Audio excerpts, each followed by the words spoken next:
மகா ராஜகணபதி ஆலய மகா கும்பாபிஷேக விழா வெகு விமரிசையாக நடைபெற்றது. பண்ருட்டி அடுத்த சிறுவத்தூரில் அமைந்துள்ளது மிகவும் பிரசித்தி பெற்ற ஸ்ரீ மகா ராஜகணபதி ஆலயத்தில் திருப்பணிகள் முடிவு பெற்ற நிலையில் கும்பாபிஷேக ஏற்பாடு செய்யப்பட்டுள்ளது.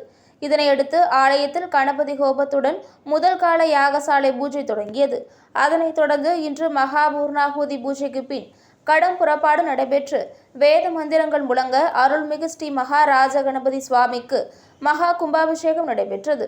அதனையடுத்து சுவாமிக்கு அபிஷேக அலங்காரத்துடன் மகா தீபாராதனை நடைபெற்றது. இதற்காக சுற்றுவட்டார பகுதிகளில் இருந்து ஆயிரக்கணக்கான பொதுமக்கள் கலந்து கொண்டு சுவாமி தரிசனம் செய்தனர்.